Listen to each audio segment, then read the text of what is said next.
Hello बच्चों, कैसे हैं आप लोग। उम्मीद है आप लोग बहुत अच्छे होंगे, फिट और फाइन होंगे। बच्चों, आज मैं आपके सामने क्या लेकर आया हूँ। आज हम लोग पढ़ने जा रहे हैं क्लास 10 चैप्टर नंबर 4 हिस्ट्री, औद्योगिकरण का युग। बच्चों, ये चैप्टर को आज हम लोग बहुत अच्छे से पढ़ने की कोशिश करेंगे, बहुत ही डेप्थ में समझेंगे। वन शॉट का लेक्चर होने वाला है, तो पूरी एनर्जी के साथ में बैठे और आज हम लोग एक ही बार में ये पूरे चैप्टर को खत्म करने वाले हैं। इस चैप्टर को पढ़ लेने के बाद आपके एक भी एमसीक्यूज या तो आपके आंसर राइटिंग में बिल्कुल भी प्रॉब्लम नहीं होने वाला है, क्योंकि हम लोग बहुत डेप्थ तक आज हम लोग इस चैप्टर को पढ़ने वाले हैं। तो क्या आप लोग तैयार हैं? चलिए स्टार्ट करते हैं आज के इस चैप्टर को। देखो बच्चों, चैप्टर का नाम सबसे पहले पढ़ना बहुत जरूरी होता है कि हमारा ये चैप्टर हमसे क्या कहना चाह रहा है। ये चैप्टर जो है जिसका नाम है औद्योगिकरण का युग, तो पहले आपको यही समझना पड़ेगा कि ये औद्योगिकरण क्या होता है।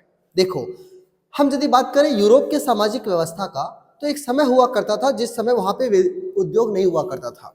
लेकिन 1850 के आसपास में, या तो आप कह सकते हो कि 17th सेंचुरी के शुरुआत से या मध्य से लेकर के जो है सो हमारा यूरोप में जो है सो बहुत तेजी से उद्योगों का विकास होता है, फैक्ट्रियों का विकास होता है। और इतना तेजी से जो फैक्ट्रियों आती है, ये जो प्रोसेस होता है, ये जो क्रांति आ जाती है फैक्ट्रियों की संख्या में, इसे ही कहा जाता है आपका औद्योगिकरण। तो आई होप आपके दिमाग में ये क्लियर होगा कि औद्योगिकरण क्या है। तो आज हम लोग पूरी तरह से हम अर्थव्यवस्था को कैसे, एक उद्योग जो है वो किस तरह से उसे कंट्रोल करता है, कैसे अर्थव्यवस्था का विकास होता है, और शुरुआत से कैसे फैक्ट्रियां हमारे बीच में आई, और यदि फैक्ट्रियां अभी आई, बाद में आई, 17th सेंचुरी में आई, तो उससे पहले आखिर उद्योग कहाँ चलता था, उनमें कौन कौन लोग इन्वॉल्व थे, पूरी प्रक्रिया क्या है, वो आज हम लोग समझने वाले हैं। तो चलिए स्टार्ट करते हैं आज के इस चैप्टर को बहुत ही अच्छे से। देखो बच्चों, सबसे पहले इस चैप्टर के शुरुआत में यदि हम देखते हैं, तो इस चैप्टर के शुरुआत में आपको देखने को मिलता है एक ऐसा फिगर। एक इस सबसे पहले आपको ये फिगर को बहुत अच्छे से देखना होगा। इस तस्वीर को आप बहुत ध्यान से देखिए, क्योंकि यही तस्वीर जो है सो आपको आधी कहानी समझा देगा इस स्लाइड के बारे में। सबसे पहले ये जो तस्वीर जो रखा ये है आपके सामने, ये तस्वीर 1900 ईस्वी में, कब, तो 1900 ईस्वी में जो है सो बनाया गया था। किसके द्वारा बनाया गया था? तो इसे बनाया गया था E.T. पॉल म्यूजिकल कंपनी के द्वारा। अब जब आप इसे देखते हैं तो सबसे पहले यहाँ पर आपको एक लेडी नजर आ रही होगी, है ना, और ऊपर में लिखा हुआ है डाउन ऑफ द सेंचुरी, और नीचे में आप देखेंगे तो एक इस तरह के एक पक्षी है जिसके ऊपर एक पैर पे रख करके ये उड़ान भर रही है। एक हाथ में इसको जो है सो नई सेंचुरी का एक मशाल आपको नजर आ रहा होगा, जबकि दूसरे हाथों में वो बिल्कुल भी आपको कुछ भी नजर नहीं आ रहा होगा। इस तरीके से ये जो है बनाया किसके द्वारा गया था? तो इसे बनाया गया था E.T. पॉल के द्वारा, है ना, और E.T. पॉल एक म्यूजिकल कंपनी था, उनके द्वारा बनाया गया था। ये एक्चुअली में आप देख करके समझ सकते हैं कि ये एक ऐसा मतलब तस्वीर है जो कि आधुनिक दुनिया और तकनीकी का लगातार विकास जो हो रहा है, इसकी तरफ इशारा करते हुए ये फिगर हमें बताने की कोशिश करता है। ध्यान से देखा जाए तो यहाँ पर आपको मॉडर्न टेक्नोलॉजी आपको दिखेगा, जैसे कि ट्रेन्स दिख जाएंगे, आपको हेवी इंजन्स नजर आ जाते हैं, है ना, इस तरीके से आपको मॉडर्न कार नजर आ जाते हैं। तो ये तमाम तरीके की जो टेक्नोलॉजी होती है, ये मॉडर्न वर्ल्ड का निशानी है। तो ये दिखा रहा है कि किस तरह से समय के उड़ान के साथ, समय के बढ़ते समय के साथ जो है हम किस तरह से अपने टेक्नोलॉजी में परिवर्तन कर रहे हैं, और टेक्नोलॉजी जो है वो हमारे जीवन का हिस्सा होते जा रहा है। टेक्नोलॉजी से ही औद्योगिकरण आएगा, ये तो तय है कि नहीं। जब तक मशीनें नहीं होंगी तब तक बड़े पैमाने पे उत्पादन नहीं होगा और हम उसे उद्योग नहीं कह सकते। तो इस तरीके से ये जो है एक तस्वीर है, एक दर्शाने की कोशिश की गई है इस तस्वीर के माध्यम से कि औद्योगिकरण कैसे हो सकता है, टेक्नोलॉजी हमारे जीवन का हिस्सा कैसे हो सकता है, समय के साथ हमें कैसे अपडेट करना चाहिए, इन तमाम चीजों की तरफ जो है वो ये पिक्चर आपकी तरफ इशारा कर रहा है। तो वही लिखा हुआ है कि इसे E.T. पॉल म्यूजिकल कंपनी के द्वारा नई सदी का उदय, मतलब डॉन ऑफ द सेंचुरी, इसकी तरफ इशारा कर रहा है। एक चित्र प्रस्तुत किया। इस तस्वीर में एक देवी है जिसके हाथ में नई शताब्दी का ध्वजा है, और यह प्रगति का संकेत है। प्रगति का मतलब होता है प्रोग्रेस, समय के साथ हम किस तरह से प्रोग्रेस करने वाले हैं, इस बात को ये इशारा कर रहा है। उसका एक पांव जो है वो पंखे वाले पहियों पे टिका हुआ है, मतलब ये आपको एक चिड़िया के रूप में जो दिख रहा है, ये समय को दर्शाता है। ये समय लगातार जैसे जैसे बढ़ रहा है, ये पंखों वाले एक पहिए के रूप में दिखाया गया है, जिसका उड़ान जो है वो भविष्य की ओर है। उसके पीछे आपको बहुत सारे रेलवे, कैमरे, मशीनें, प्रिंटिंग प्रेस, ये तमाम तरीके के मशीनें आपको नजर आएंगी, जो कि मॉडर्न वर्ल्ड की तरफ इशारा कर रहा है कि हम कैसे आधुनिक दुनिया में आगे की तरफ बढ़ रहे हैं, और यही हमारा आने वाले समय का एक भविष्य होने वाला है हमारा, और यही औद्योगिकरण का न्यू बनने वाला है। तो आई होप समझ में आ गया होगा कि ये पिक्चर क्या है। आपके चैप्टर का शुरुआती फ्रंट पेज पे जो है हमारा चैप्टर यहीं से स्टार्ट होता है, तो आई होप ये पिक्चर आपको बहुत अच्छे से क्लियर होगा। अब अगला पिक्चर की यदि हम बात करें तो हमारा अगला पिक्चर जो दे रखा है आपके बुक में, ये पिक्चर है आपका ये। तो सेकंड जो पिक्चर है उसको आप देख सकते हैं कि किस तरीके से यहाँ पर हमारे अलादीन भाई साहब हैं। अलादीन का चिराग हम लोग जानते हैं कि अलादीन जिसके हाथ में एक चिराग है, जिस चिराग को रब करने से जो है, उसे रगड़ने से जो है वो उनके अंदर से एक जीन निकला करता था और वो जो है सो जो भी इसका डिमांड हुआ करता था उसे ये पूरा कर दिया करता था। तो बच्चों ये पुरानी कथा है, ये ओरिएंट मतलब बहुत ही एंशिएंट जमाने की एक कहानी है, लेकिन इस कहानी को जिसे हम कहते हैं कि किसी जादुई शक्ति के द्वारा उसे प्रकट किया जाता था, अब जो है ये आज के मॉडर्न मैकेनिक जो है वो नए नए हथियारों और नए नए तकनीकों के मदद से जो है इस सपने को सच कर सकता है। ये जो है उसको कह करके मतलब जो अलादीन जो था वो अपने चिराग की मदद से जो है तो इतने बड़े बड़े भवनों का निर्माण किया करता था, जबकि आज के जो मॉडर्न मैकेनिक्स है वो बिना किसी जादुई शक्ति के अपने काबिलियत के बल पे, टेक्नोलॉजी के बल पे जो है वो ऐसे ऐसे कई सारी इमारतों को बना सकता है, ऐसे ऐसे चीजों को वो पार कर सकता है जो कि पहले केवल जादुई शक्ति से ही संभव था। तो ये जो हमें डिफरेंस नजर आ रहा है एक तरीके से दिखाने की कोशिश कर रहा है कि कैसे हम नए वर्ल्ड की तरफ बढ़ रहे हैं, हम किस तरीके से जो है सो उद्योग के मदद से और नई टेक्नोलॉजी की मदद से जो है सो हम आधुनिक दुनिया में कदम रख रहे हैं। ये इस बात की तरफ इशारा करता है। समझ में आ रहा है ना? तो ये है हमारे आज के जमाने के नए नए मैकेनिक और ये है पुराने जमाने के हमारे अलादीन भाई साहब, है ना? पढ़िएगा। एक और तस्वीर जो लगभग 100 साल पहले व्यापारिक पर छपी थी। व्यापारिक क्या है? तो एक तरह का मैगजीन है जहां पे छपा गया था इस तरीके का, जिसमें दो जादूगर दिखाए गए हैं और पहला जो है वो प्राच्य, प्राच्य का मतलब होता है ओरिएंट, मतलब प्राचीन समय का अलादीन का है, जिसके चिराग को रगड़ करके भव्य महल का निर्माण करवाया गया है। दूसरी तरफ आप देखोगे तो आधुनिक मैकेनिक है, जिसने अपने आधुनिक औजार के बल पे पुल, पानी जहाज और मीनार और गगनचुंबी, गगनचुंबी का मतलब होता है स्काई स्क्रैपर्स, एकदम आसमान को छूती हुई जो मीनारें होती है, ये सारे आज के हमारे मॉडर्न मैकेनिक जो होते हैं वो बहुत ही आराम से बना पाते हैं, तकनीकों के सहायता से बना पाते हैं। और इस तरीके से हमारा जो प्राचीन दुनिया है वो टेक्नोलॉजी की मदद से जो है एकदम आधुनिक दुनिया बनने वाली है और भविष्य की तरफ हमें ले जाने वाला है, संसाधनों से परिपूर्ण हमें बनाने वाला है। तो ये हमारे वो संसाधन है। ये दो फिगर जो है बच्चों वो इस चैप्टर का आधार है। ये दो जो फिगर है वो आपको इस चैप्टर के बारे में समझाने की कोशिश करता है। जैसे कि जब आप संविधान पढ़ते हो तो संविधान का जो प्रस्तावना होता है वो उसके पूरे सार को आपको समझा देता है, उसका सारांश आपके सामने कर देता है। उसी तरह से ये चैप्टर पूरी तरह से इन दो फिगर के माध्यम से आपको इसका आधार पता चल गया होगा। अब हम लोग स्टार्ट करने जा रहे हैं चैप्टर को। तो देखिए बच्चों, सबसे पहले जब हम बात करते हैं कि हमारे चैप्टर का फर्स्ट टॉपिक क्या है, तो हम लोग बात करने वाले हैं, हमारा बात होने वाला है सबसे पहले कि औद्योगिक क्रांति से पहले क्या था। सर जब हम बात करते हैं औद्योगिक क्रांति का, इससे साफ साफ समझ में आ गया कि बहुत सारी फैक्ट्रियों का आ जाना औद्योगिक क्रांति है। लेकिन क्या औद्योगिक क्रांति से पहले क्या था? देखो बच्चों, औद्योगिक क्रांति के आने से पहले जो है वो सारा व्यापार जो है वो गांव देहात में फैला हुआ था।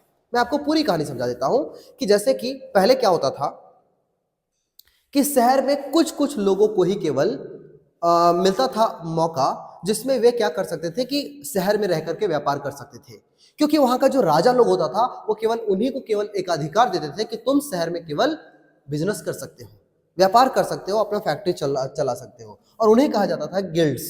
क्या कहा जाता था? गिल्ड्स कहा जाता था। लेकिन वे गिल्ड्स जो है वो अपने गिने चुने मजदूरों को रखते थे, उन्हें ट्रेनिंग देते थे और शहर पे जो है वो अपना दबदबा बना के रखता था, किसी दूसरे को वहां पे प्रोडक्शन, अपना यूनिट, अपना फैक्ट्री खोलने की अनुमति नहीं देता था। इसीलिए सारे शहर के लोग जिन्हें बिजनेस करना था वे गांव की तरफ दौड़ पड़े और गांव में जाकर के सारा देहात में जो है सो व्यापार फैल गया। ये वहां के मजदूरों को, जो गांव में किसान होते थे, उन्हें वो एडवांस मनी देते थे। एडवांस मनी देने के बाद कहते थे कि देखो तुम हमारे लिए काम करो, जितनी भी फैक्ट्रियां हम बनाएंगे, हम उस समय सबसे पहले तो सूती कपड़ा का मिल, आप पढ़े भी होंगे, सबसे पहले फैक्ट्री जो बनता है ये आपका कपड़ों का बनता है। कपड़े चूंकि हमारे जीवन का एक आधार रहा है, इसीलिए जो समाज में आप देखेंगे कि गांव के क्षेत्र में जो भी सबसे पहला जो आपका कपड़ा तैयार होना शुरू हुआ है, इसमें सबसे पहले देखा गया कि उन्हें एडवांस मनी देकर के उनसे काम शुरू करवाया गया। लेकिन ये कोई गांव का एक परिवार नहीं करता था, ये पूरे गांव देहात में फैला हुआ था। यूरोप के जितने भी शहर से आए हुए लोग थे वो उन्हें एडवांस मनी देकर के इनसे काम करवाया करते थे। इससे शहर और गांव के बीच में एक घनिष्ठ संबंध आपको सामने देखने को मिलेगा। लेकिन औद्योगिक क्रांति से पहले का ये समय था जिस समय सारा बिजनेस जो है वो गांव में सेटअप था। तो उस समय को जो है हम आदि औद्योगिकरण युग कहते हैं। क्या कहते हैं बच्चों? तो इसे कहा जाता है प्रोटो इंडस्ट्रियलाइजेशन, मतलब आदि औद्योगिकरण का युग कहा जाता है। जिस समय सारा जो उत्पादन होता था वो अंतरराष्ट्रीय बाजार के लिए जो उत्पादन होता था वो सारा गांव में जो है वो केंद्रित था। शहरों में बहुत ही कम उत्पादन होता था क्योंकि सब कुछ गांव के किसानों के द्वारा किया जाता था, है ना। उसके लिए सौदागर जो है वो उन्हें एक्स्ट्रा पैसे देते थे और उनके लिए अंतरराष्ट्रीय बाजार के लिए उत्पादन करवाते थे। उस समय विश्व व्यापार का विस्तार और उपनिवेश की स्थापना से चीजों की मांग भी बहुत तेजी से बढ़ने लगी थी। देखो शुरुआत में तो यूरोप के सिर्फ शहरी इलाके में भी यदि प्रोडक्शन हो रहा था तो उतनी ही डिमांड थी, लेकिन धीरे धीरे क्या हुआ कि वर्ल्ड वाइड लेवल पे जो है सो औपनिवेशिक सरकारें बनने लगी थी। मतलब एक बड़ा देश जो है वो छोटे देशों को अपने अंदर गुलाम बना के रख रहा था। तो इससे क्या हुआ कि इंटरनेशनल मार्केट बहुत तेजी से बढ़ता है और चीजों का डिमांड बढ़ने लगता है। जब लोगों को ये महसूस होने लगता है कि देखो केवल शहर में जो प्रोडक्शन हो रहा है उससे यदि हमारा काम नहीं हो पा रहा है तो हमें शहर में से छोड़ करके और गांव की तरफ मूव करना पड़ेगा और वहां पर हमें एक प्रोडक्शन यूनिट शुरू करनी पड़ेगी। तो इस तरह से जब औद्योगिकरण के पहले का समय था उसे आदि औद्योगिकरण का युग हम लोग कहते हैं। चलो आगे बढ़ते हैं। लिखा है उत्पादन जो है वो केवल शहरों में होता था और वो करने वाले कौन थे? केवल गिल्ड्स। और ये क्या करते थे? ये जो है सो अपने अपने साथ जुड़े हुए कारीगरों को जो प्रशिक्षण देते थे, ट्रेनिंग देते थे और उन पे कंट्रोल करके रखते थे। अच्छा, जो शासक हुआ करते थे ये भी केवल और केवल गिल्ड्स को ही सपोर्ट करते थे शहर में बिजनेस फैलाने के लिए। अब गांव के जो गरीब काश्तकार थे और दस्तकार थे वो सौदागरों के पेशगी रकम को लेकर के और उनके लिए काम करना शुरू कर दिया। कौन? तो गांव के गरीब काश्तकार और दस्तकार, है ना। ये सभी लोग कपड़े बनाने में हेल्प करते थे। किनको? सौदागरों को, जो एडवांस मनी उन्हें देते थे और सभी को मिलजुल करके गांव में काम करवाते थे। अच्छा, इससे गांव के जो किसान थे उनका भी फायदा हो गया। उन्हें गांव में घर पे ही रह करके काम करने का मौका मिला, है ना। मतलब वर्क फ्रॉम होम उस समय में था, है ना। और वो घर में ही रह करके और अपने खेतों की भी देखभाल कर सकते थे, इसीलिए ये बहुत अच्छे से चल रहा था, है ना बच्चों। समझ में आ रहा है सारा? आगे लिखा हुआ है इस व्यवस्था से शहर और गांव के बीच में घनिष्ठ संबंध बने, है ना। क्योंकि अब जो है सो शहरी लोग सभी आकर के गांव में ही उनका काम धंधा चल रहा है तो दोनों साथ में बैठ करके गपशप कर रहे हैं, मस्त चाय पी रहे हैं, एक साथ बैठ करके डिनर कर रहे हैं, है ना। तो इससे क्या हुआ? उनके बीच में जो है सो संबंध बहुत अच्छे होते चले गए और इस वजह से जो है उनका व्यापार भी बहुत अच्छे से रन कर पड़ा। आगे यदि हम बात करते हैं तो इंग्लैंड में कपड़ा व्यवसायी जो होते थे वो स्टैपलर्स, देखिए ये प्रोसेस कैसे कैसे गुजरता था। स्टैपलर्स होता था जो सबसे पहले कपास को, अच्छी क्वालिटी के कपास को बुरे क्वालिटी के कपास के साथ छांटता था। तो जो छांटने वाले होते थे उसे कहा जाता था स्टैपलर्स। फिर स्टैपलर के बाद उन्हें कहां भेजा जाता था? तो सूत काटने वाले को भेजा जाता था, जिससे सूत बन सकता था, थ्रेड, धागा बन सकता था, उनके पास भेजते थे। उसके बाद उसे बुनकरों के पास भेज दिया जाता था, बुनकर जो कि धागा को एक साथ मिला करके और कपड़े को तैयार कर सके। उसके बाद इसे फूलर्स के साथ, फुलर्स का मतलब होता है कपड़े समेटने वाला, जो बहुत चौड़े अर्जे का कपड़ा होता था उसे एक साथ समेट करके और रखने वाला होता था। उसके बाद सबसे लास्ट में जब कपड़े बन जाते थे तो उसे रंग साजों के पास भेज दिया जाता था जहां पर फाइनल रंगाई होता था और उसके बाद ये इंटरनेशनल मार्केट में बिकने के लिए बिल्कुल तैयार होता था। बच्चों उस समय जो फाइनल फिनिशिंग होती थी ना कपड़ों की, ये होती थी लंदन में। कहाँ होता था? लंदन में होता था। इसीलिए लंदन शहर को जो है वो फिनिशिंग सेंटर के नाम से जाना जाता था।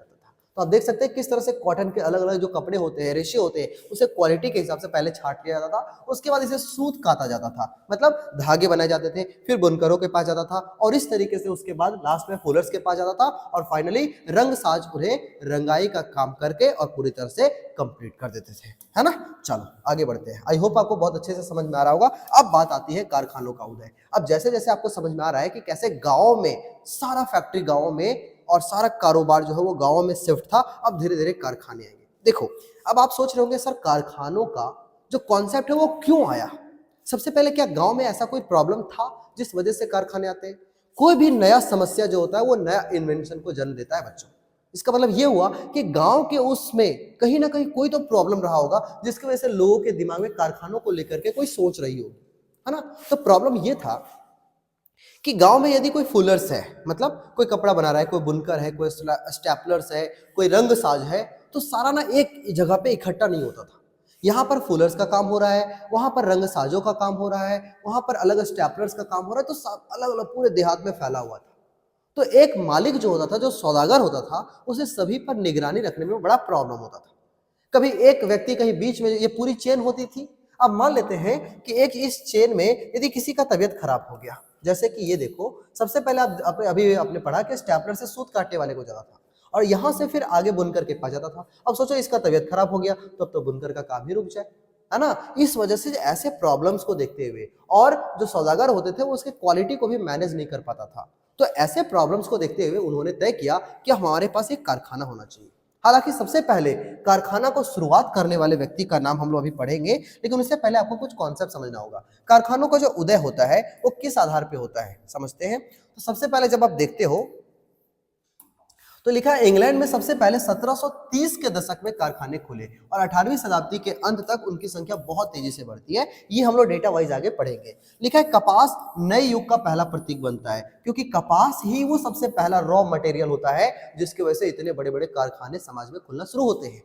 हमारा उद्योग का जो सबसे पहला नींव है वो कपड़े मिल से शुरू होता है, क्योंकि ये इंसान का एक बेसिक नीड था बच्चों, इसीलिए ये फैक्ट्री सबसे ज्यादा रन करती है। और सबसे पहला जो फैक्ट्री है वो आपका कपड़े का ही रहा। 1760 में 25 लाख पौंड कच्चे कपास का आयात करता था ब्रिटेन, है ना। ब्रिटेन 25 लाख पौंड का आयात करता था, मतलब दूसरे देश से मंगाता था कच्चा कपास, और यही बढ़ते बढ़ते 1787 में 220 लाख पौंड हो गया। तो आप समझ सकते हैं कि कितना बड़ा बिजनेस जो है वो एक्सपैंड हो रहा था।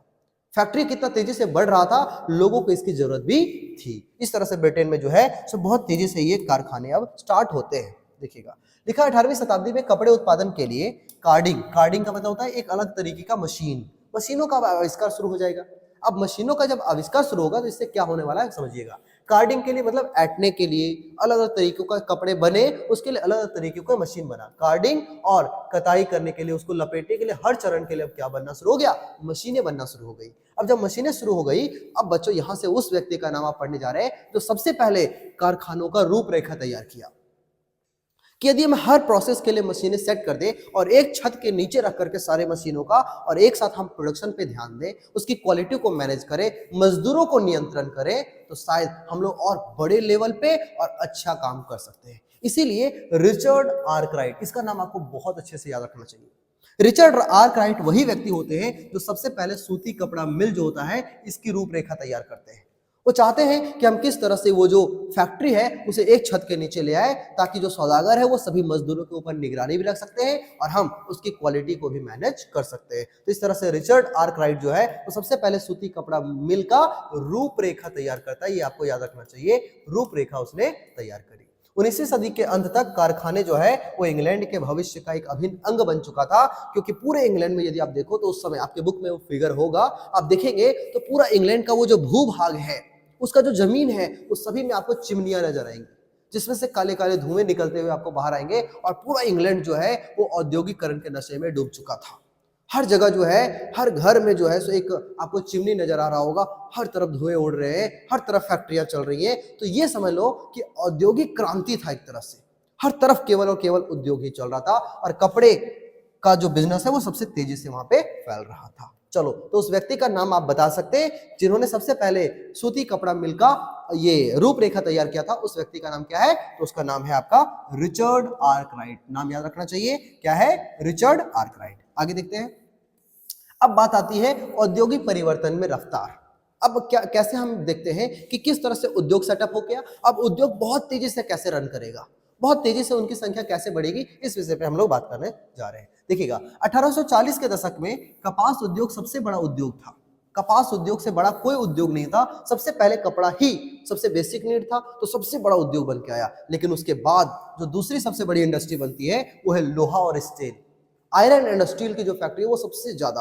अब आप सोच रहे होंगे सर क्यों, इसके पीछे क्या लॉजिक है? तो इसके पीछे लॉजिक है कि अब ये वो समय था 1850-60 का समय, जिस समय इंग्लैंड में बहुत तेजी से रेलवे का विस्तार होता है। सिर्फ इंग्लैंड में ही नहीं बच्चों, बल्कि इंग्लैंड के द्वारा उपनिवेश बनाए हुए वे सारे देश, जैसे कि इंडिया उसमें एक था, है ना, ये सभी तमाम देशों में अब रेलवे का विस्तार शुरू होता है। और रेल जब शुरू होगा तो जाहिर सी बात है कि उसमें जो है आपका पटरी के लिए और तमाम तरीके के रेलवे को इंजन बनाने के लिए, उसका डब्बा बनाने के लिए जो है बहुत बड़ी मात्रा में आयरन एंड स्टील की जरूरत थी। इसीलिए दूसरा सबसे बड़ी इंडस्ट्री जो बन के सामने आती है वो कौन सी इंडस्ट्री होती है? तो लोहा और स्टील की इंडस्ट्री होती है। आई होप बहुत अच्छे से आपको समझ में आ रहा होगा, एकदम ध्यान से आप सुनते रहे केवल, है ना। तो 1860 के दशक में जो है वो उपनिवेश में रेलवे का विस्तार शुरू हो चुका था। इसीलिए लोहा और स्टील की जो मात्रा है वो बहुत तेजी से ग्रोथ होनी चाहिए थी, समाज में सबको चाहिए था। इसीलिए ये इंडस्ट्री सेकेंड लार्जेस्ट इंडस्ट्री बन जाती है। लिखा है प्रौद्योगिकी बदलाव बहुत ही धीमी थी क्योंकि नई तकनीक महंगी थी। अब देखिए दूसरी बात ये है, ये वो समय था जिस समय टेक्नोलॉजी आ रही थी, मशीनें आ रही थी, लेकिन आप जानते हो कि नई टेक्नोलॉजी को अडॉप्ट करने में थोड़ा समय लगता है। जब सबसे पहले स्मार्टफोन आया था तो क्या आपने तुरंत उसे अडॉप्ट कर लिया? नहीं। ये आज का समय है कि हर व्यक्ति के हाथ में फोन है, हर व्यक्ति ऑनलाइन क्लासेस को देख सकता है, ऑनलाइन चीजों को खरीद सकता है और online chatting, shopping, video calls पे बात कर सकता है। लेकिन ये टेक्नोलॉजी आप अभी से कहीं 2 4 5 साल भी पहले चले जाओ तो उस समय भी सभी लोगों को नहीं आता था। आज आपके घर में जो बुजुर्ग हैं उनको भी नहीं आता था, वो उसे नहीं अफोर्ड कर सकते थे, और यदि अफोर्ड भी कर सकते थे तो उसे यूज करने में उन्हें डर लगता था। लेकिन हम धीरे धीरे धीरे धीरे उस टेक्नोलॉजी के आदी बन जाते हैं, उस टेक्नोलॉजी के साथ में जीना सीख लेते हैं, क्योंकि टेक्नोलॉजी हमारे जीवन का एक अभिन्न हिस्सा है बच्चों। यदि हम उससे दूर भागते रहेंगे तो कहीं ना कहीं हम इस समय के रफ्तार से हम पीछे रह जाएंगे। इसीलिए यह टेक्नोलॉजी बहुत जरूरी है। तो उस समय भी टेक्नोलॉजी आ रहा था, तकनीकें बदल रही थी, लेकिन ये तकनीक बहुत ज्यादा महंगी थी, इसलिए बहुत सारे लोग जो है वो इसे नहीं यूज कर पा रहे थे। जैसे कि बड़े बड़े जो इंडस्ट्रीज था, आज भी गांव का जो इंडस्ट्री है वो आज भी चल रहा था, क्योंकि मशीनें सब लोग नहीं अफोर्ड कर सकता था, और यदि कोई कर भी लिया तो यदि वो खराब हो जाता था तो उस पर होने वाली जो मरम्मत है और उस पर होने वाला जो खर्च है वो बहुत ज्यादा था। इसीलिए अभी लोग जो है वो हाथों से ही काम करवाना पसंद कर रहे थे, अभी तुरंत मशीनों को लेना सही नहीं समझ रहे थे। और इस तरीके से जो है प्रौद्योगिकी में बदलाव हुआ और टेक्नोलॉजी बहुत धीरे धीरे चेंज हो रहा था। चलो आगे बढ़ते हैं। जैसे कि आप उदाहरण से समझ सकते हो इसको कि जेम्स वॉट ने, आप जानते हैं कि स्टीम इंजन का आविष्कारक कौन है? तो जेम्स वॉट। लेकिन सच्चाई यह है कि जेम्स वॉट ने उस टेक्नोलॉजी को नहीं खोजा है, उसे बनाने वाले व्यक्ति का नाम है न्यूकोमैन, जिन्होंने वास्प इंजन का खोज किया है। वास्प इंजन जिसने बनाया है एक्चुअली में वो है न्यूकोमैन, लेकिन जेम्स वॉट ने उसने हल्के फुल्के उसमें चेंजिंग करके और उसे अपने नाम पे पेटेंट करवा लिया था।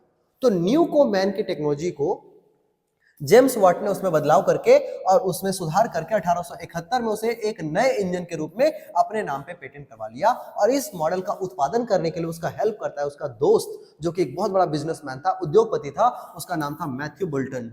क्या नाम था? Matthew Bolton. तो याद रखिएगा, जेम्स वॉट ने पेटेंट कराया और मैथ्यू बोल्टन ने उसे फंड किया ताकि बहुत बड़े पैमाने पे हम स्टीम इंजन को बना करके मार्केट में सेल कर सके।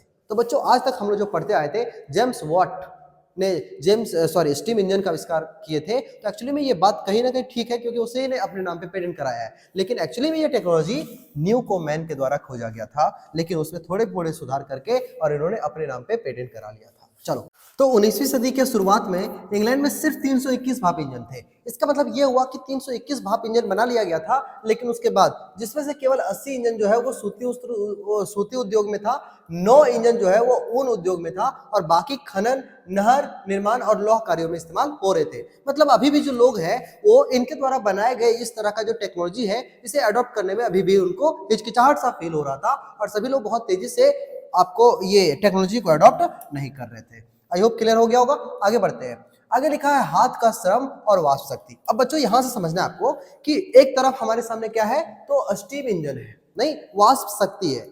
एक तरफ हाथों का श्रम है, एक तरफ वैसे लोग हैं जो कि हाथ से ही अभी भी काम कर रहे हैं। अब देखते हैं कि इन दोनों के बीच में क्या होता है, कौन सबसे ज्यादा यूज किया जा रहा है। आपके हिसाब से लोग जो है वो स्टीम इंजन को बहुत ज्यादा यूज कर रहे होंगे, या तो हाथ से बने हुए जो श्रम है, जो मजदूर हैं, वे लोग अपने हिसाब से वे काम कर रहे होंगे। देखिएगा, जब हम बात करते हैं विक्टोरिया कालीन ब्रिटेन का, मतलब जिस समय वहां की महारानी जो है वो क्वीन विक्टोरिया थी, उस समय वहां पे मानव श्रम की कोई कमी नहीं थी, बहुत सारे मजदूर थे, और बहुत सारे मजदूर थे। और दूसरी बात कि टेक्नोलॉजी बहुत महंगी थी, मशीनें बहुत महंगी आ रही थी, इसीलिए सभी लोग सोच रहे थे कि यदि वहां के मजदूर बहुत कम, मतलब बहुत ही कम कीमत पे, बहुत ही कम वेतन पे काम कर रहे हैं और टेक्नोलॉजी बहुत महंगी है, तो क्यों ना कम वेतन वाले मजदूरों से ही काम करवा लिया जाए। इसीलिए सॉरी, स्टीम इंजन के आ जाने के बाद भी जो है सो बहुत सारे जो मजदूर होते हैं वो यहाँ पर सारे कामों को ऑलमोस्ट कंप्लीट करते हैं, और सारे लोग जो है वो कम वेतन वाले केवल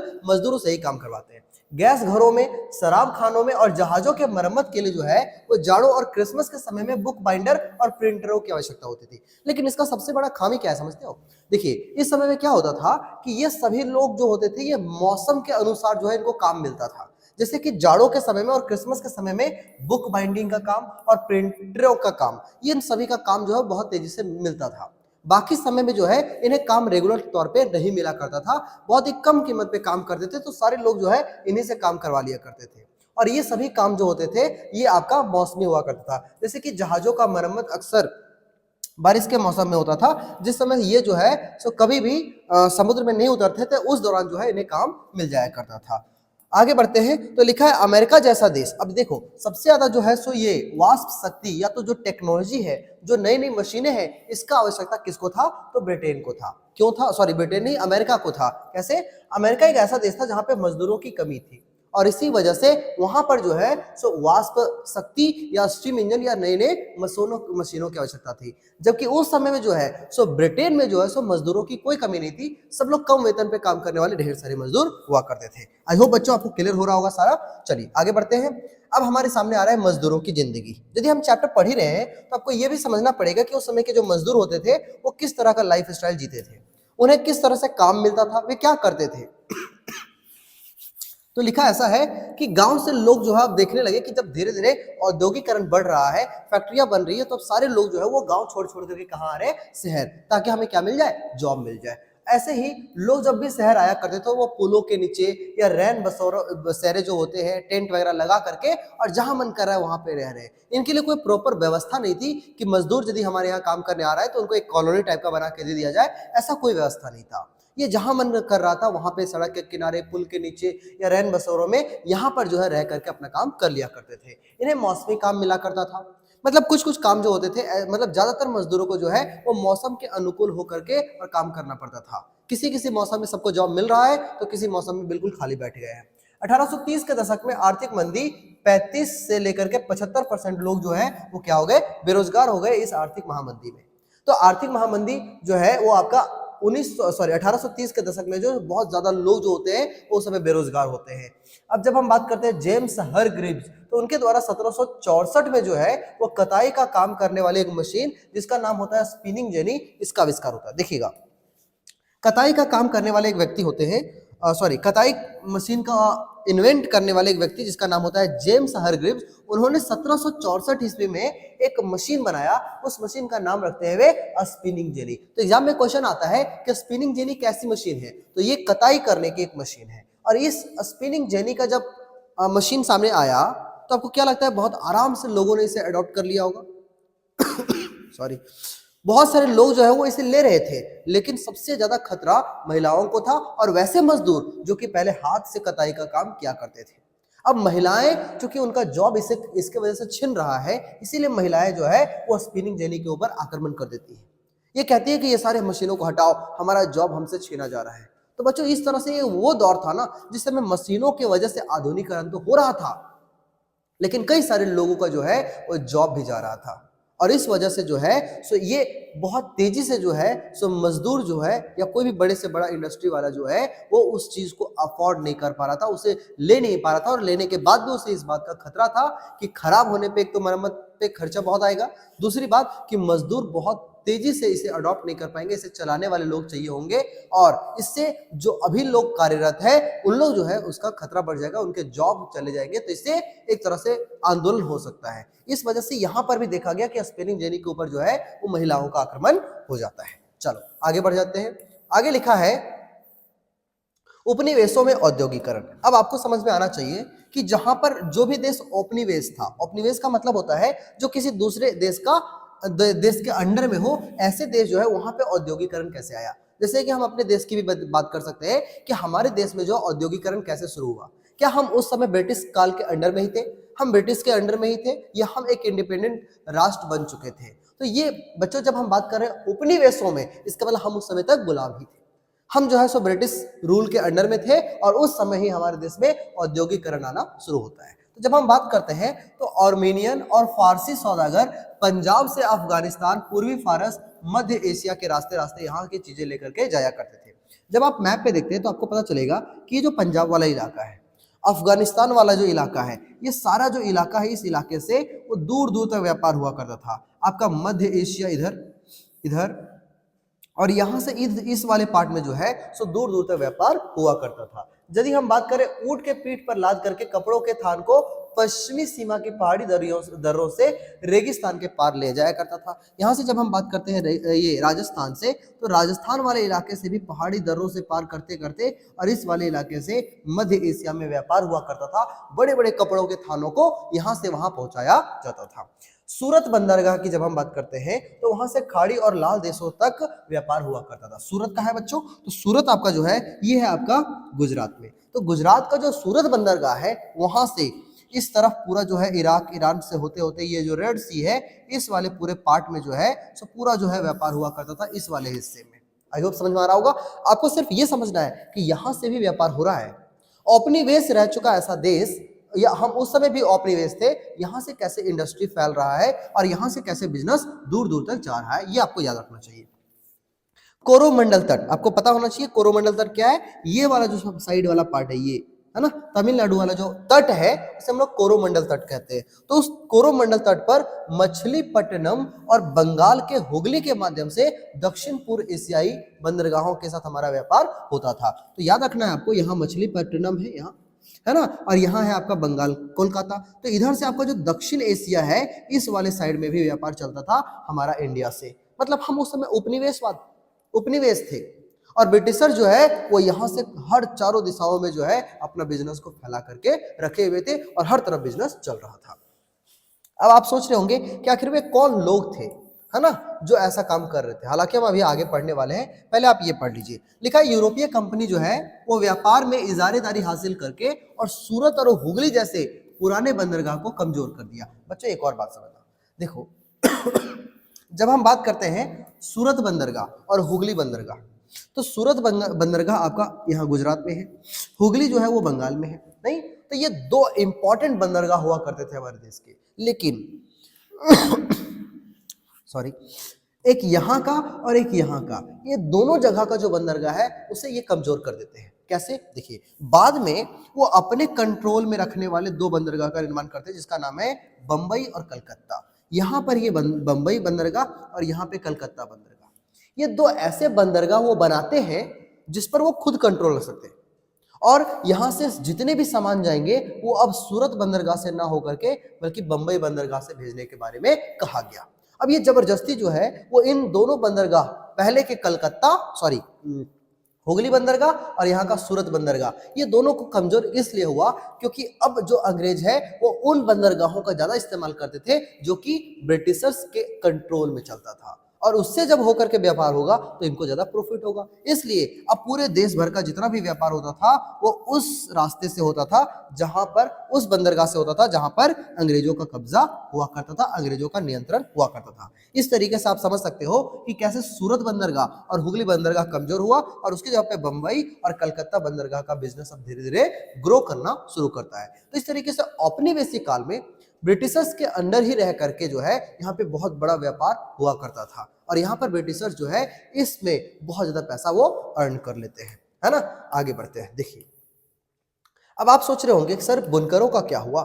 जो बुनकर थे हमारे यहाँ काम किया करते थे, हाथों से बुनाई किया करते थे, क्या उनका काम पूरी तरह से ठप हो गया मशीनों के आने से, या क्या वे अभी भी धीरे धीरे काम कर रहे हैं? देखिएगा, तो 1760 से लेकर के 70 के दशक में बंगाल और कर्नाटक में राजनीतिक सत्ता हासिल कर कंपनी जो है वो व्यापार में एकाधिकार करने के लिए नई व्यवस्था लागू किया और ये विभिन्न चरणों में हुआ करता था। अब देखो ध्यान से, अभी तक आपने क्या पढ़ा है कि ये आपका गिल्ड्स हुआ करते थे शहर में, इसीलिए सारे लोग आपका जो है सो गांव के एरिया में जो अपना व्यापार को शिफ्ट कर चुके थे। लेकिन अब जब अंग्रेजों का दबदबा हो चुका है तो अब अंग्रेजों ने इसमें बदलाव किया, है ना। उन्होंने सबसे पहले, आप जानते हो कि बंगाल और कर्नाटक वाले इलाके पे एक अधिकार हासिल कर लेते हैं, पूरा वहां का राजस्व वसूलने का जो अधिकार है वो इन्हें ही प्राप्त हो जाता है। ऐसे में वो क्या करते हैं, ये सारे काम जो कि बिजनेस चल रहा था आपका गांव के देहातों में, गांव के किसान मिलकर के काम कर रहे थे, अब वही काम करेंगे, लेकिन अब अंग्रेज के द्वारा नियुक्त किया गया गुमास्ता जो है उस पर निगरानी रखेगा और ये जो गुमास्ता होगा उसे पीटेगा भी गांव के उन किसानों को यदि वो समय पे कपड़े तैयार करके नहीं देता है। तो इस तरीके से बच्चों आप देखोगे तो प्राचीन समय में जो है, अभी से कुछ साल पहले जो है वो शहर के लोग और गांव के लोग मिलजुल करके रहते थे, उनके अंदर एक घनिष्ठ संबंध हुआ करता था दोनों मिलकर के बिजनेस बहुत अच्छे से चलाते थे। लेकिन अब जब अंग्रेज का अधिकारी आ जाएगा तो ये गांव के किसानों की खूब पिटाई भी करेगा, क्वालिटी की जांच भी करेगा और खराब पाए जाने पे उसकी पिटाई भी करेगा। इससे उन दोनों के बीच में जो है अब बहुत ज्यादा टेंशन होने लगता है। उन दोनों के बीच में अब बहुत ज्यादा जो रिश्ते हैं वो बिगड़ना शुरू हो जाता है और इस तरीके से बुनकरों को तैयार माल जो है वो गुमास्ता को ही देना पड़ता था। ये इसे ही दे सकता है क्योंकि यही जो है इसको पेशगी रकम दिया करता था और इस वजह से बुनकरों और गुमास्ता के बीच में क्या होने लगा, टकराव होने लगा और इस तरीके से उन दोनों के रिश्ते भी धीरे धीरे खत्म होने लगे। जो पहले के रिश्ते होते थे, शहर के और गांव के लोग बहुत ही घनिष्ठ संबंध बना करके रहा करते थे, अब ऐसे संबंध इन दोनों के बीच में नहीं रहा क्योंकि ये एक अपॉइंट क्या हुआ, एक कर्मचारी है, अंग्रेजों के ऑर्डर को ये फॉलो करता है और ये गांव के किसानों को मारता भी है यदि उसका समय पे तैयार माल नहीं मिल पाया। आगे देखते हैं। अब आपको समझ में आएगा कि धीरे धीरे अब हमारे इस जो औपनिवेशिक भारत था, जहां पर ब्रिटिश रूल था, यहां पर कैसे मैनचेस्टर के कपड़े आएंगे। What is Manchester? तो मैनचेस्टर ब्रिटेन का एक जगह है जहां पर कपड़े बहुत बड़ी मात्रा में बना करता था। अब आप समझेंगे सर ब्रिटेन से मैनचेस्टर का कपड़ा भारत में कैसे प्रभावित करता है। देखो बच्चों, अभी तक क्या हो रहा था ना, आपको मैं ओरली समझा दूं कि पहले क्या होता था कि वो जो है सो कपास ले जाया करते थे, कपड़े, कपास हम लोग यूज करते थे, यहां से कपड़े बनते थे और कपड़ों को वो ले जाया करता था।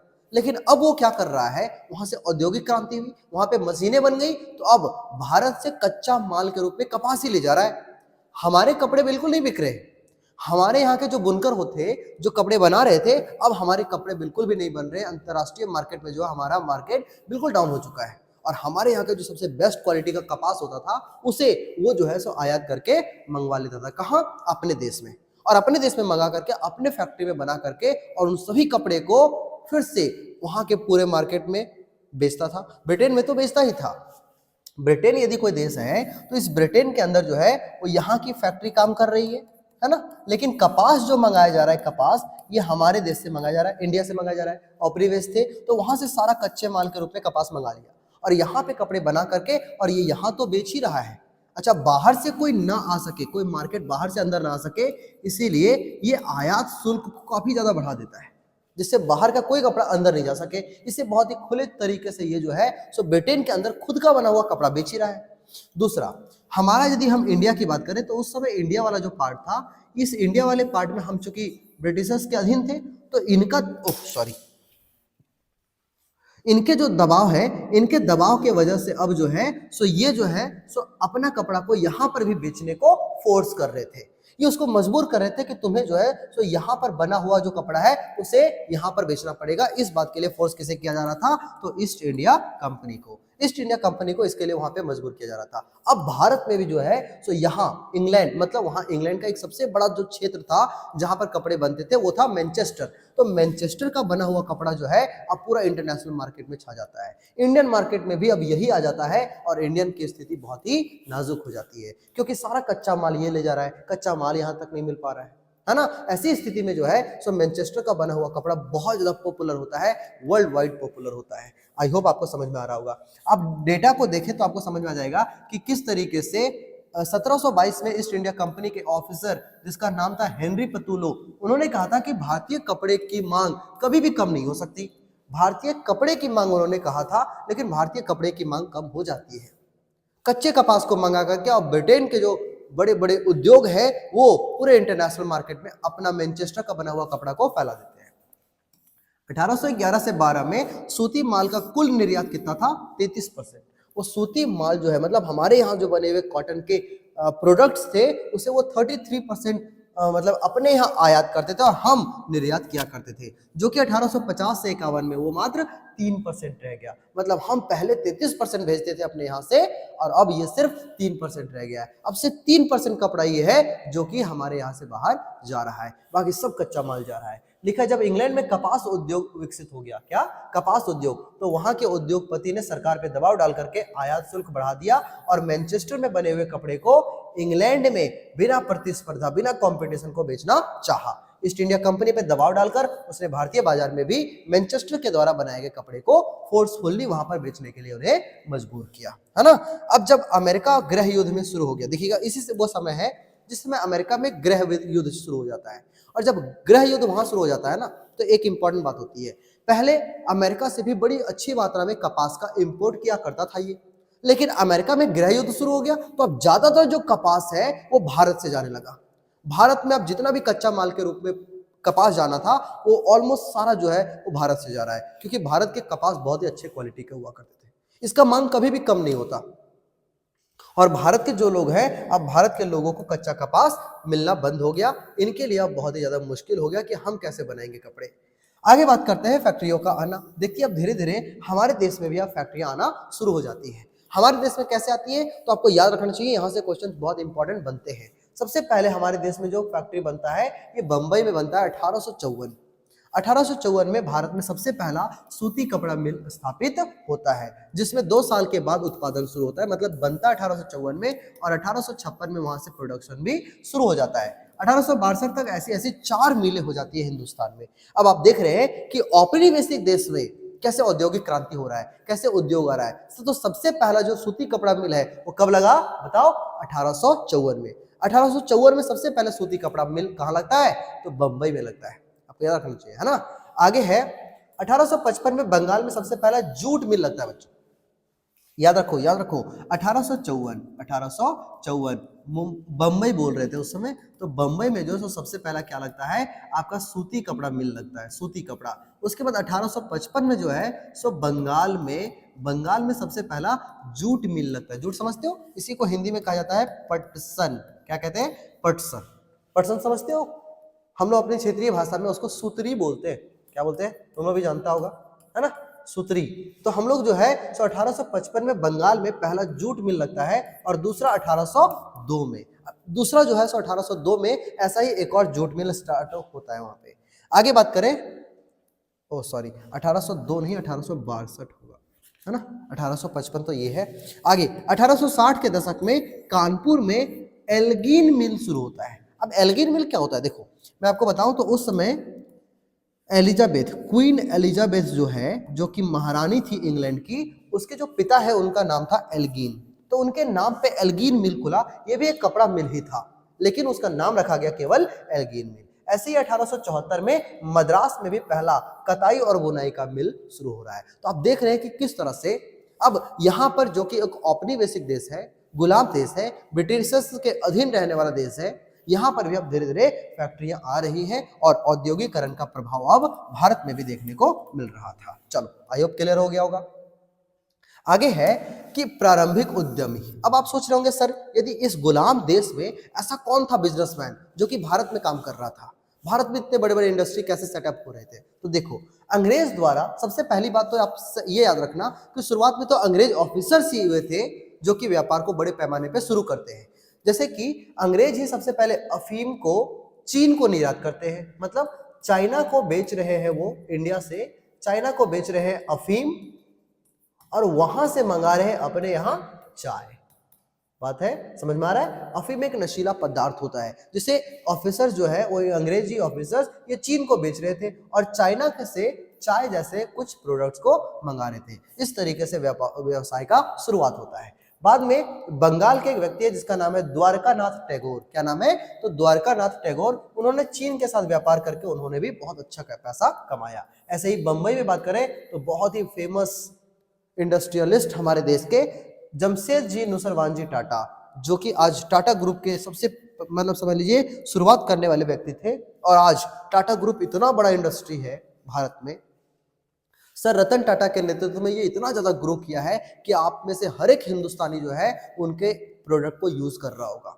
टाटा इंडस्ट्री एक इंडस्ट्री नहीं है, ये ग्रुप ऑफ इंडस्ट्रीज है और इसलिए हमारे यहाँ कोई ना कोई प्रोडक्ट टाटा का जरूर होगा और आपके यहाँ भी ऑलमोस्ट जरूर होगा। तो वैसे ही एक बहुत ही बड़े इंडस्ट्रियलिस्ट जमशेदजी नुसरवानजी टाटा जो है, उनके जैसे पारसी, ये बच्चों याद रखना ये पारसी है ना, इन्होंने भी चीन और इंग्लैंड से निर्यात करके खूब पैसा कमाया और इस तरीके से आप देख रहे हो कि इंपोर्ट एक्सपोर्ट करने का जो बिजनेस है वो शुरुआत से ही बहुत बड़ा बिजनेस रहा है ना। जैसे ये चीन को बेच रहे थे वैसे ये भी चीन को और इंग्लैंड को सामानों को बेच करके निर्यात करके एक्सपोर्ट इंपोर्ट से खूब पैसा इन्होंने शुरुआत में कमाया था। कौन? जमशेदजी नुसरवानजी टाटा। ऐसे ही कुछ और नाम हमारे सामने आते हैं, जैसे कि 1917 में कलकत्ता में देश की सबसे पहली जूट मिल लगती है ना, और ये स्थापित करने वाले सबसे पहले व्यक्ति का नाम याद रखना जो इंडियन थे, उसका नाम था सेठ हुकुमचंद। क्या नाम था? सेठ हुकुमचंद। उन्होंने चीन के साथ व्यापार करके उन्होंने खूब पैसा कमाया, जिन्होंने 1917 में कलकत्ता में जूट मिल लगाया। आगे जीडी बिड़ला का नाम तो आप जानते होंगे, है ना? एक जमाना था जिसमें टाटा और बिड़ला ये दो बहुत ही फेमस इंडस्ट्रियलिस्ट हुआ करते थे। तो जीडी बिड़ला जो है उनके दादा और पिता ने भी यही काम को शुरू किया था और ये भी आगे काम को कंटिन्यू करते हैं। नई मजदूरों की भर्ती के लिए अब उद्योग, अब देखिएगा ये जितने भी बड़े बड़े इंडस्ट्रियलिस्ट होते थे वे नए नए मजदूरों को अपने यहाँ काम पर कैसे रखते थे? उनके लिए वो क्या करते थे? वो एक जॉबर नियुक्त करते थे। ये जॉबर वही होता था जो कि गांव के मजदूरों को बहुत आराम से उनको काम बता करके उनको यहाँ लाते थे, है ना? और उन्हें ला करके और हर जगह पे काम देते थे। लेकिन बच्चों धीरे धीरे ये रवैया बहुत ही गंदा होता चला गया। अब जॉबर क्या करने लगे, जिसको भी काम देते थे ना उन सभी को उनसे गिफ्ट मांगते थे, उनसे पैसे मांगते थे और कहते थे कि यदि तुम मुझे पैसे नहीं दिया तो तुम्हें काम पे नहीं रखा जाएगा। ऐसा बच्चों आज भी होता है बड़े बड़े शहरों में। जब हम जॉब मांगने के लिए जाते हैं तो बदले में हमसे कुछ पैसे रिश्वत के रूप में मांगा करते हैं। उसी तरीके से ये जॉबर जो होता था ना, ये बहुत बार जो मजदूर होते थे उनसे पैसे या तोहफे के रूप में बहुत कुछ मांग करके और तब उन्हें जॉब ऑफर किया करते थे, है ना? क्यों? क्योंकि इनको जो है सो कौन रखा है? तो जितने उद्योगपति है वो जॉबर को ही कहते थे कि बाबू हमको जो है सो बहुत सारे मजदूर चाहिए, अब उनको तुम ला करके दो। अब ये जो है सो उन सभी से ठगी करके या उनसे पैसे वगैरह ले करके और तब जाकर के इन्हें जॉब पर इनको जो है सो जॉब दिया करते थे, है ना? अब बात करते हैं बुनकरों की। ये जो बुनकर हुआ करते थे इनका क्या हो गया? ये जो बुनकर थे हमारे देश में उनका क्या हुआ? 1940 में 35% भारतीय बुनकरों ने रसिया और पुलियों, यहाँ पुलिसों नहीं पुलियो होगा, पुलियों के जरिए चलने वाला बुनाई करने वाली मशीन जिसका नाम है फ्लाई शटल, उसका इस्तेमाल करते थे। किसका इस्तेमाल करते थे? तो फ्लाई शटल। क्या था ये? तो याद रखना ये रस्सियों और पुलियों के जरिए चलने वाला एक बुनाई करने वाला मशीन था। याद रखना बच्चों, स्पिनिंग जेनी कताई करने की मशीन है, जबकि फ्लाई शटल बुनाई करने की मशीन है। तो ये सदियों पुराने परंपरा को फॉलो करते हुए और ये रस्सी और पुलियों से चलने वाला अब फ्लाई शटल से ये काम करना शुरू कर चुके थे। त्रावणकोर, मद्रास, मैसूर, कोचीन और बंगाल जैसे ऐसे क्षेत्र थे जहां पर 70 से लेकर के 80% हथकरघे थे। हथकरघे मतलब आज भी ये हाथ से ही अपने कपड़े को बना रहे थे, है ना? देखिएगा बुनकर मोटे भी बनाते थे और महीन कपड़े भी बनाया करते थे। और जबकि ये जो मोटे कपड़े होते थे ये जनरली गरीब लोग खरीदा करते थे, इनको पुअर लोग ज्यादा खरीदा करते थे। और ये जो होता था आपका एकदम बहुत ही सॉफ्ट और मखमली कपड़ा हुआ करता था, इसे अमीर लोग, रिच लोग खरीदा करते थे।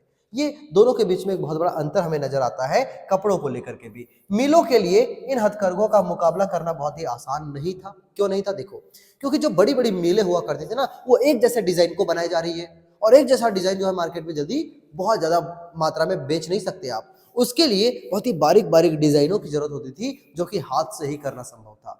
जैसे कि आप बॉर्डर वाली जो साड़ियां देखते हैं उसमें जो हाथ से बनी हुई बारीक डिजाइन होते थे ये केवल हाथ से ही सही हो पाता था, अच्छी क्वालिटी का बन पाता था। इसीलिए आज भी जो है सो बुनकरों की स्थिति पूरी तरह से बर्बाद नहीं हुई थी। ये आज भी काम कर रहे थे।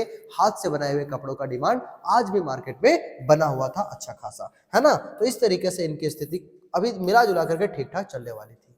अब बात करते हैं वस्तुओं के लिए बाजार। अच्छा, एक और बात आपको याद रख लेना चाहिए, इस वाले पार्ट में नहीं है, कि विश्व युद्ध के दौरान क्या, अच्छा आगे देखते हैं, आगे है लिखा है वस्तुओं के लिए बाजार। अब ये बाजार कहाँ होता था बच्चों? ये कैसे पता चलता था कि ये बाजार कहाँ है, हम सामान को कहाँ बेचेंगे? तो अच्छा, अभी आपने पढ़ा कि कैसे बुनकरों के लिए जो है सो आज भी अपॉर्चुनिटी था।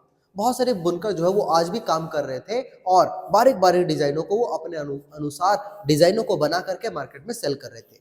यही समय था वर्ल्ड वॉर का, है ना? तो वर्ल्ड वॉर फर्स्ट के दौरान जब हर जगह पे मार्केट ठप हो चुका था, बड़ी बड़ी फैक्ट्री जो है वो काम को रोक चुकी थी, उसी समय सारा काम मिलता है बुनकरों को। या तो भारत में यदि हम बात करें तो भारतीय फैक्ट्रियों को ये काम मिलता है। क्या काम मिलता है? तो सेना के लिए उनका ड्रेस बनाना, उनके जूते बनाना, है ना? और जो घोड़े के ऊपर घोड़े का साज होता है, ये तमाम तरह के चीजों को बनाने का जो जिम्मेदारी है ये भारतीय उद्योग को मिल जाता है। वो बोरियां बनाना जिसे वो युद्ध में काम आता है, ये तमाम तरीके की चीजों को बनाने का जो जिम्मेदारी है वो भारतीय उद्योगों को मिल जाता है। जिससे भारतीय उद्योग या तो वो बुनकरों को मिल जाता है जो बहुत समय से खाली बैठे थे, या बहुत ही धीरे धीरे काम चलता है। तो अब ये काम बहुत तेजी से रैपिडली ग्रो करता है। किसकी वजह से? वर्ल्ड वॉर फर्स्ट की वजह से। इस तरीके से जो है सो भारत में जो है वो उद्योग की स्थिति जो है वो अब धीरे धीरे ठीक ठाक हो जाती है ना? आगे बढ़ते हैं तो वस्तुओं के लिए बाजार देखिएगा, ये लिखा है कि अपने वस्तुओं को बाजार में बेचने के लिए औद्योगिकरण की शुरुआत से ही विज्ञापन का सहारा लेते आए हैं। विज्ञापन मतलब एड, ये तो बहुत पहले से शुरू हो चुका है और आज भी चल रहा है। क्या? आपका एडवर्टीजमेंट। तो एडवर्टीजमेंट के जरिए जो है वो शुरुआत से जो है वो प्रोडक्ट को बेचने की साजिश मतलब जो नियम है उसे फॉलो करते आए हैं। विभिन्न उत्पादों को बाजार में फैलाने और नए उपभोक्ता संस्कृति को रचने के लिए महत्वपूर्ण भूमिका निभाता है। मतलब नहीं समझ में आया आपको? देखो मैं समझाता हूँ।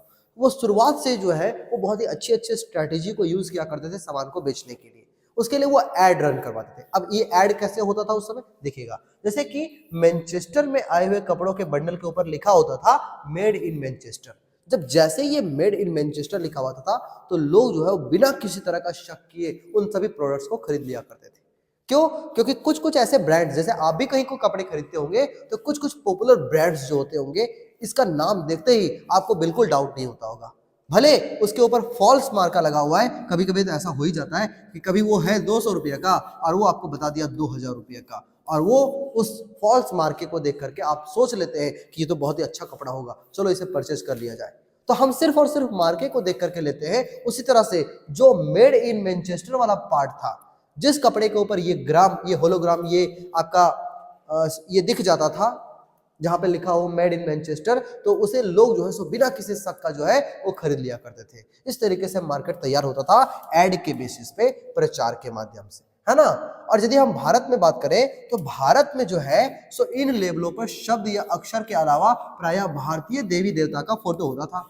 क्यों? क्योंकि भारत में जो धर्म एक प्रोमिनेंट चीज रहा है शुरुआत से, है ना। तो लोग जो है वो अपने कपड़ों को बेचने के लिए उस कपड़े के ऊपर एक स्टिकर रखते थे और उस स्टिकर में भारतीय देवी देवता का फोटो रहता था। इससे भारत के लोग जो है प्रभावित होते थे, अट्रैक्शन फील करते थे और उन्हीं कपड़े को खरीदते थे जो कि उनके धर्म के साथ था, उनके आस्था से जुड़ा हुआ था। इस तरीके से वो बहुत सारा प्रोडक्ट जो है वो इस तरीके से बेच दिया करते थे। समय धीरे धीरे आगे बढ़ता है और बड़े बड़े कैलेंडर्स की यदि हम बात करें तो बहुत सारे कैलेंडर में कुछ महत्वपूर्ण व्यक्ति, जैसे कि कोई राजा या कोई सम्राट हो या तो नवाबों का जो फोटो होता था, इसे कैलेंडर के ऊपर डाल करके कपड़ों के अंदर एक तरह का स्टिकर डाल करके और उसे बेच दिया करते थे। तो इस तरह से एक महत्वपूर्ण स्ट्रैटेजी को वो हमेशा से तैयार करते थे ताकि एड चलाया जा सके, लोगों को जो दिखेगा वही बिकेगा। और इस तरीके से जो है लोगों ने बहुत अच्छे से देखा कि उस पर देवी देवताओं का फोटो है, बड़े बड़े महत्वपूर्ण नवाबों का फोटो है, तो देखता अरे वाह, ये तो नवाबों का मतलब कपड़ा है। तो लोग जो है उसे कॉपी करने के चक्कर में उस सभी चीजों को वो खरीद लिया करते थे, है ना। अब देखो भारत में धीरे धीरे राष्ट्रवादी आंदोलन थोड़ा बड़ा होता है। महात्मा गांधी और न जाने कई ऐसे ऐसे नेता होते हैं जो अब भारत में राष्ट्रवादी आंदोलन को बहुत तेजी से बढ़ा रहे थे। ये काफी समय पहले से कांग्रेस की स्थापना से ही चलते आया था कि भारत आजाद होगा, आजाद होगा, आजाद होगा। तो ये राष्ट्रवादी विचारधारा को भी नहीं छोड़ते और ये क्या करते हैं, अपने विज्ञापनों में जो है वो राष्ट्रवादी संदेश को लिखना शुरू कर देते हैं। अपने कपड़े को बेचने के लिए वो अंदर में राष्ट्रवादी चीजों को भी लिखना शुरू कर देते हैं, अपने देश के लिए मोटिवेशनल चीजों को लिखना शुरू कर देते हैं और भारतीय राष्ट्रवादी को बहुत अच्छे से प्रमोट करते हुए ये अपने कपड़ों को बेच दिया करते थे। और इस तरीके से जो है उनके लिए एक बहुत ही अच्छा मार्केट बन गया था हिंदुस्तान, जहां पर वे बहुत ही आराम से आपका जो है सो बनाया करते थे कपड़े को। कहाँ? मैनचेस्टर में, लंदन के मैनचेस्टर में बनाया करते थे और वो जो है यहाँ पर ला करके बहुत ही आराम से बेच दिया करते थे। तो इस तरह से बच्चों आपने समझ में आया कि किस तरह से जितने कपड़े बने उन सभी कपड़ों के लिए मार्केट कैसे तैयार हुआ, है ना। और इस तरीके से बच्चों फाइनली यहाँ पर जो है सो हमारा चैप्टर एंड करता है। आई होप आपने बहुत अच्छे से समझ लिया होगा। अब इस चैप्टर में बेसिकली कुछ नहीं है, जितने इंपॉर्टेंट पॉइंट्स आपने पढ़े हैं ये आपके एग्जाम के लिए इनफ होगा, आपके क्वेश्चन आंसर राइटिंग के लिए बहुत ही इनफ होगा। यदि आप इसको बहुत अच्छे से प्रैक्टिस कर लिए हैं तो उम्मीद है आपको ये चैप्टर बहुत ही अच्छे से समझ में आया होगा। और यदि आपको ये चैप्टर नहीं समझ में आया होगा, कुछ टॉपिक्स में आपको डाउट रह गए होंगे, तो मेरा सजेशन होगा कि आप एक दो बार इसे दोबारा देख लें। और यदि इसे ऐसा आप कर लेते हैं तो आप आंसर राइटिंग में एमसीक्यूज का हम जल्द ही सेशन लाने वाले हैं, उसमें आप लोग एमसीक्यू को भी प्रैक्टिस करके देख लेंगे कि कितना आपके दिमाग में रहा है ना। बाकी आप आंसर राइटिंग का प्रैक्टिस करिए, एग्जाम की तैयारी करते रहिए। और यदि इस चैप्टर को पढ़ के आपको अच्छा लगा होगा, मजा आया होगा, तो इस चैनल को अभी सब्सक्राइब कर ले और जुड़ जाए हमारे साथ। नोटिफिकेशन के साथ में बेल आइकन को भी आपको ऑन करना पड़ेगा ताकि नोटिफिकेशन मिल जाए आपको। और इस तरीके से आप हमारे परमानेंट फैमिली मेंबर बन जाएंगे और फिर हम लोग आगे की पढ़ाई को ऐसे ही जारी रखेंगे। तो बच्चों चलिए आज का क्लास यहीं खत्म करते हैं। एक लंबे क्लास के बाद मिलते हैं अगले क्लास में फिर से एक नए शानदार वीडियो के साथ, एक नए कॉन्सेप्ट के साथ, और फिर से हम लोग ऐसे ही सीखते रहेंगे बहुत ही डीप के साथ। चलिए तब तक जुड़े रहिए। आज के वीडियो को देखने के लिए थैंक यू वेरी मच। जय हिंद।